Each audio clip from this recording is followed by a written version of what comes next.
When the pirate turned 80, he said, "Aye, matey."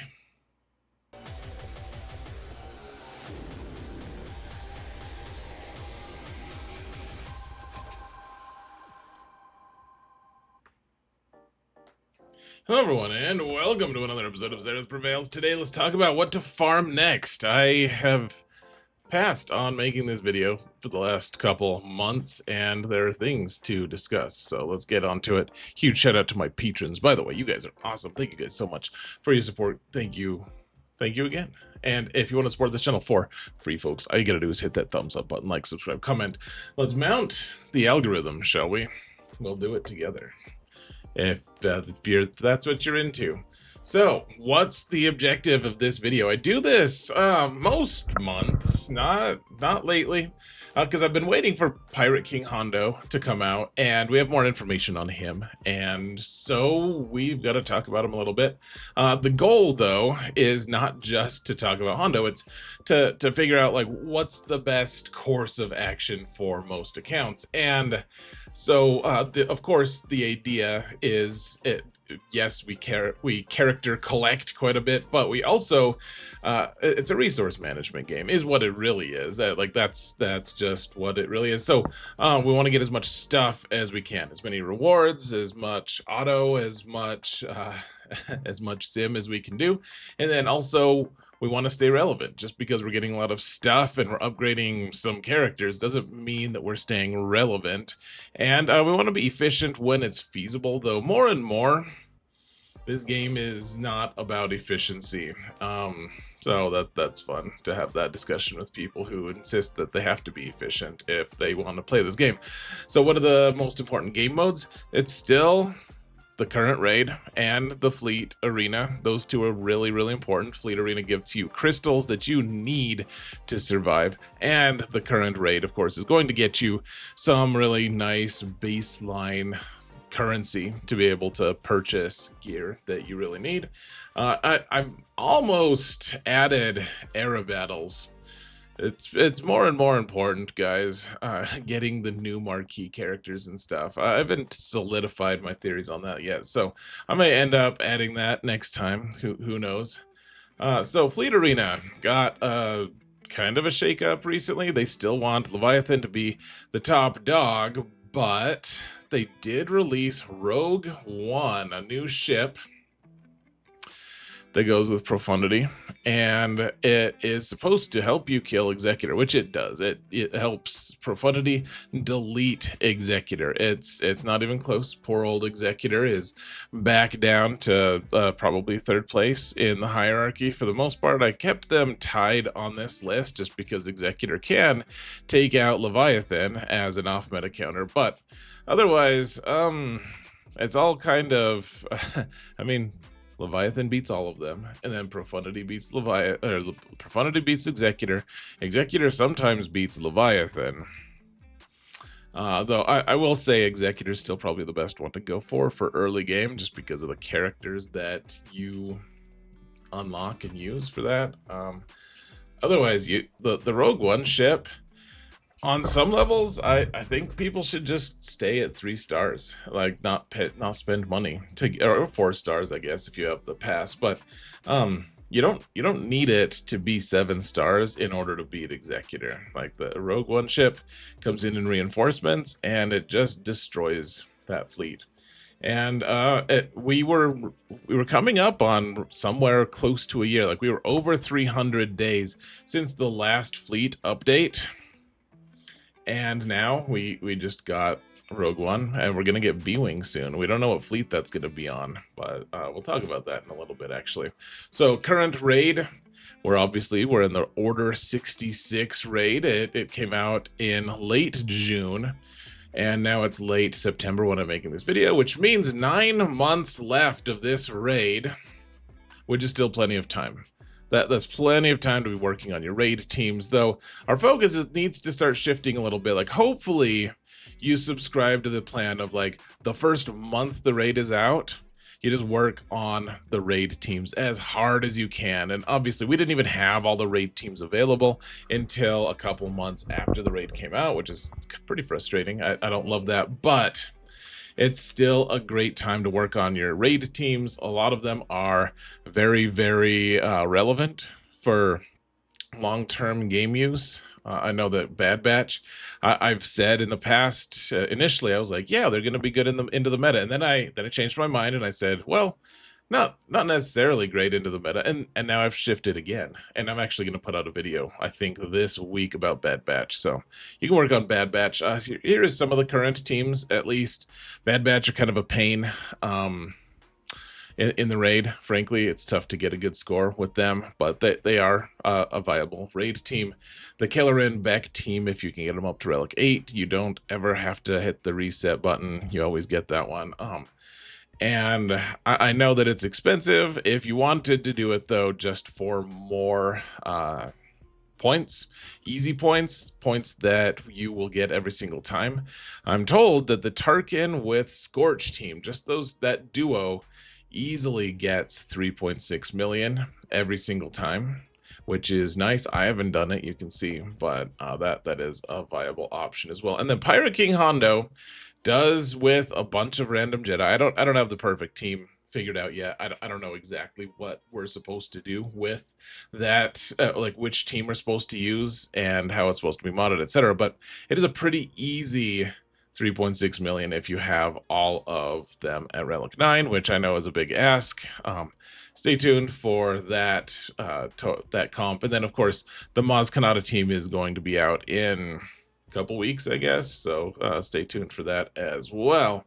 Now, I did put out a video recently about Red 5 is potentially going to be coming in because they released this weird schedule for the new episode where it's called the Era of Deadly Pursuits, and they said, okay, we're doing 4 marquees, and Meatface had this whole post on the events server saying players have been asking for eras that are lighter, so this is one of our attempts. We will keep an eye on how folks interact with it and the feedback of how it goes on.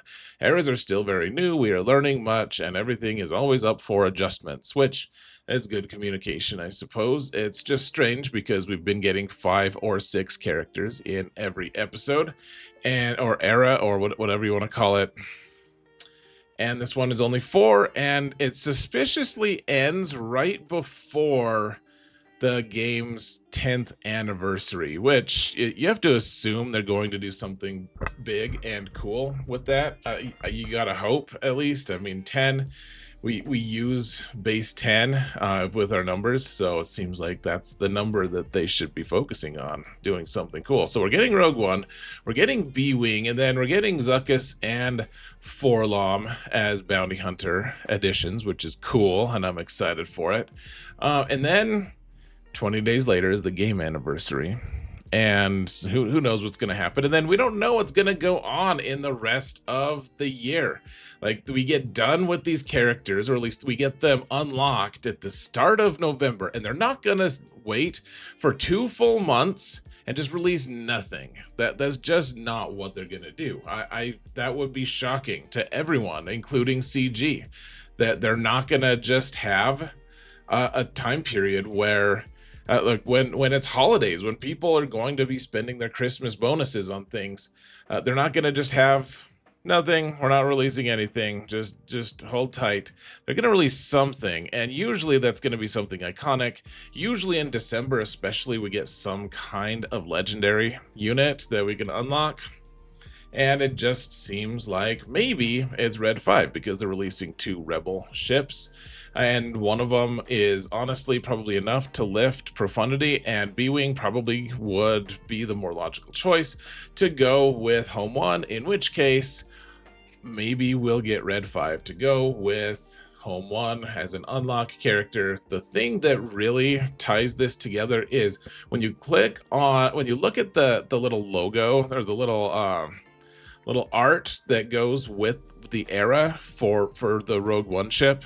Look at it. It's the trench run. It's obvious. Like, what? And then if you think about it, it's called the Era of Deadly Pursuits. Who got pursued the most, especially in the trench. And obviously, it's those Y-wings who got demolished in episode 4. But then also Luke in Red 5 gets pursued by Vader, and it just seems like maybe it's Red 5. Obviously, maybe not. We don't really have any concrete evidence of it, but it seems like maybe we do. Maybe they'll release the the Red 5 character from Rogue One to pilot it instead of having us gear up Farm Boy Luke. That would be awesome. So just something to be thinking about. Obviously, we don't know exactly what's going to happen, but just want to let people know that is a possibility. As far as Rise of the Empire, almost nothing has changed. Honestly, Pirate King Hondo Onaka is absolutely demolishing the sortie team on Haven for what it's worth, but I don't think that matters that much. The assault battles, I tell people all the time, and this is like just a generalized thing now.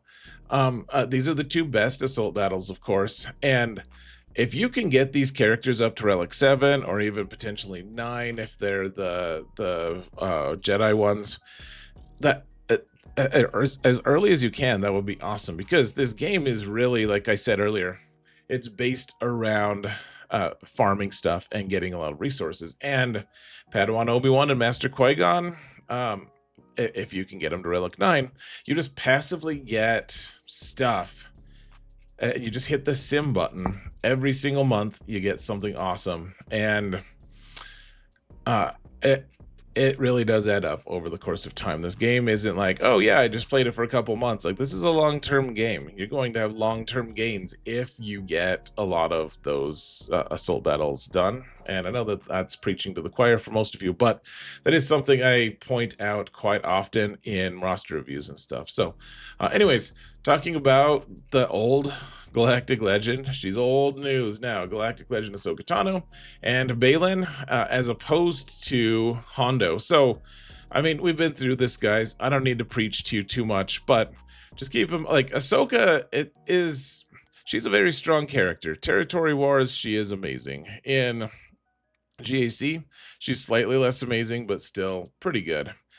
But she's not needed for anything. They never made a raid for her. They never made an event for her. They never made any reason to get her other than having a good team. Now, it is a good team, and it's a good end game team to be working on. I'm not trying to tell you that she sucks. She actually is incredibly strong.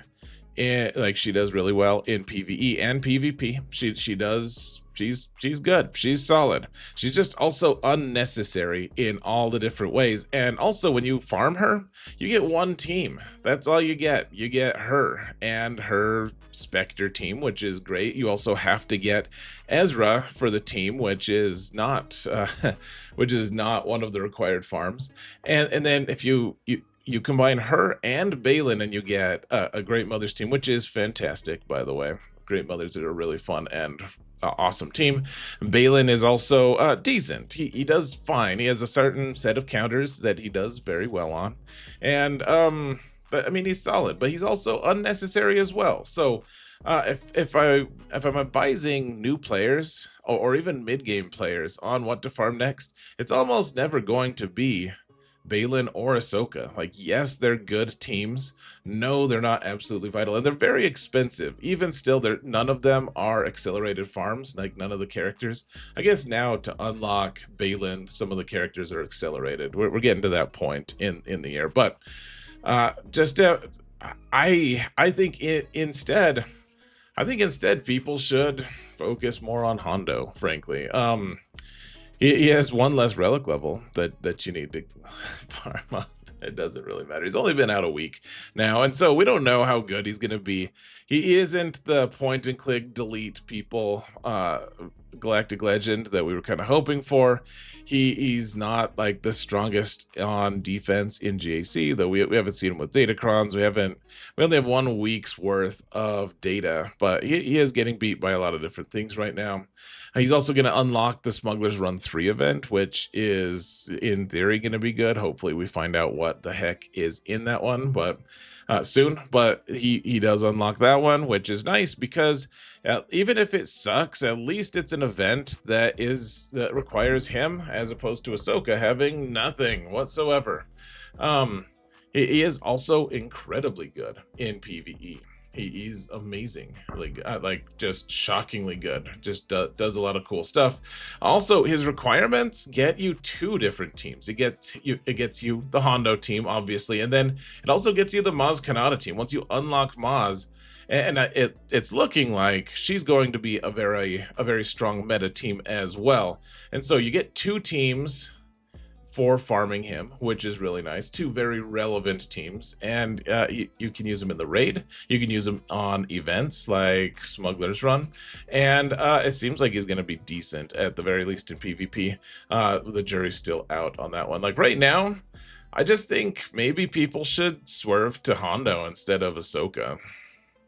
I know that she's about to have accelerated characters, and people are going to be like, "Ooh, efficiency," but he's super relevant right now. He's very good, and a lot of the characters are becoming farmable. And we have a ton of shards because of era battles that we've been getting. So, I would just go for him, frankly. Lord Vader, I'm probably going to take this slide down pretty soon, but just talk about this every time. People always ask me, should I work on Lord Vader? Should I work on clones? What should I do? Lord Vader, if you're not close to getting Lord Vader, I would just not. I would not work on Lord Vader. He's still one of the most expensive Galactic Legends, and now you have the impediment as well of you get him and you don't even have his good team. You have to farm 4 characters that are still not accelerated. They won't be accelerated for another like 6 months or something like that. And they're very expensive. They're marquee characters. I mean, you can farm them. That's fine. It's just a very expensive character to have. Like, make no mistake, the team is very strong. It does a lot of cool stuff, and it's really good in a ton of game modes. I'm not saying Lord Vader isn't good, but he's also, I mean, arguably more expensive than the new Galactic Legends that have just been released, because you also you have to unlock him. You don't get any like very super amazing usable characters with him. I mean, some things, but like you don't get any specific teams that operate other than like the old Bad Batch, which aren't good.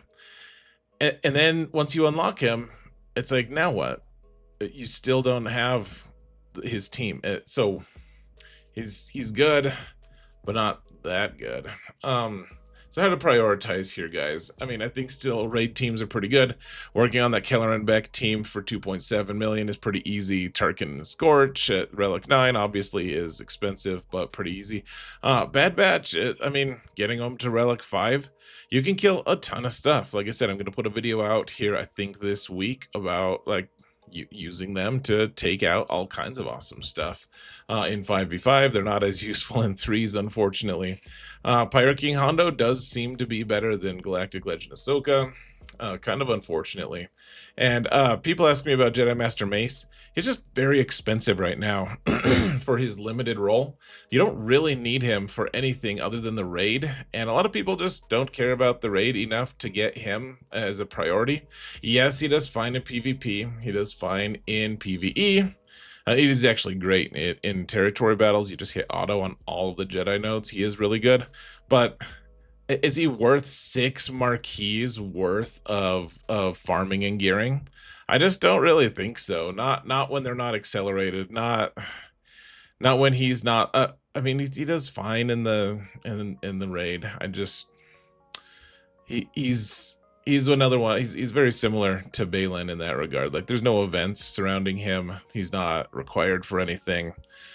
You could probably just kind of put him off, delay him if you wanted to, and just keep in mind the new ships. You might want to get them to Relic or to 7 stars a little earlier if you want to spend the money. Obviously, no pressure, but they may be required for Red 5, which seems like a promising thing. Now, as far as other farms go, there's links to all of these things. I've updated the Omicron thing. I've updated the best value for each currency thing a while ago. And hopefully I'll be doing a Galactic Legend farming order update as well. And that's it, folks. Let me know if you have questions, comments. Let me know. Mount the algorithm, hit the thumbs up button. I would really appreciate it, guys. Thank you all so much for watching, and remember that in all things, Zareth prevails. Take care, folks.